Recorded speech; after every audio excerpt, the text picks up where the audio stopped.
These are the differences I've noticed about being in your teens versus being in your early 20s. Everything's just jigglier and squishier now. When you're a teen, everything's so like firm and tight. Even if it's big, it's like tight and like compact. And then in your 20s, early 20s, it's just like loosey-goosey, a little squishy. You're a lot less emotional in your 20s. They don't lie when you say you're being dramatic as a teen. Every teenager's so petty and like just thinks solely with like their feelings. Nothing is as big of a deal as teens make it out to be. And when you get older, you realize, damn, I was just being dramatic. What the fuck? Insecurity is what ruins your teen years. Realistically, you're so happy, free, confused, and like just living your best life. But feeling so ass about yourself is what ruins it. And then when you look back at your teen years, you're like, damn, I shouldn't have been as insecure as I was. Yeah. These are the most iconic friendship duos, and no one can convince me otherwise. Really tall friend with the really short one. Like, okay, giraffe and stepping stool, what the fuck is going on? Really, really shy friend and the really, really outgoing one. Like to the point where like the shy one has to be like, hey, can you like ask that waiter? That kind of duo, iconic. Yin yang. Those best friends that like dress the same, look the same, act the same, practically the same person.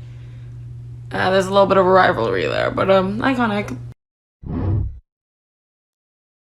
Some signs that you should cut somebody off. This can be a friend, a lover, a family member, but it's a little bit harder to do that. Regardless, these are definitely red flags, and I would recommend getting as far away as possible from these people. You can't trust them. You can't trust anything that comes out of their mouth because you're so used to them lying to you that you have to second guess everything they say. Or you feel like you can't say anything to them because you know everyone and their fucking grandma is gonna hear about it once you tell this person. Really taken, why would you want that person in your life?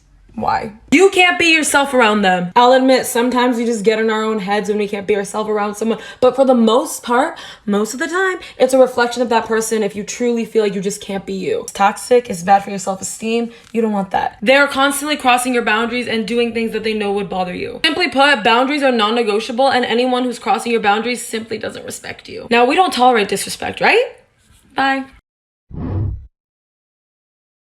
These are some big mistakes you will probably make in your life. A lot of character development comes from these, so they're not all bad, but they're not great. If you haven't already done one or all of these things, you probably will soon. Being psychotically obsessed with someone for no reason. Like so obsessed to the point where it's like a defining factor in your life, and all your friends will always just remember how disgustingly obsessed you were with that person. Embarrassing. Surrounding yourself with people who don't respect you. Can't really blame y'all because it does just come from like insecurity and like being afraid to be alone. But once you gain the confidence and self-love, you're gonna look back and be like, holy fuck, why did I let myself go through all that? You deserve better. Value your time. Being really stupid with your money. We're all young, dumb, and broke and really stupid, and none of us save properly. But the older you get, the more you're gonna be like, man, I was so dumb. Why didn't I save? You don't need to eat out every night. You don't. Learn to cook. What's something you do that you know is toxic? For me, I get like this inside thrill. It like scratches a part of my spirit that nothing else can. Whether it's friends, whether it's a man, whether it's whatever, like I just like to ask questions when I already know the answer. Cause I wanna see if they're gonna lie to me. And also I wanna see what their method of lying is. So they're out here like flapping, blabbing, doing whatever. And I'm like, oh yeah. And I know. It's like an inside joke with myself. It's like funny to me. But I also know that I am kind of setting them up for failure and definitely toxic.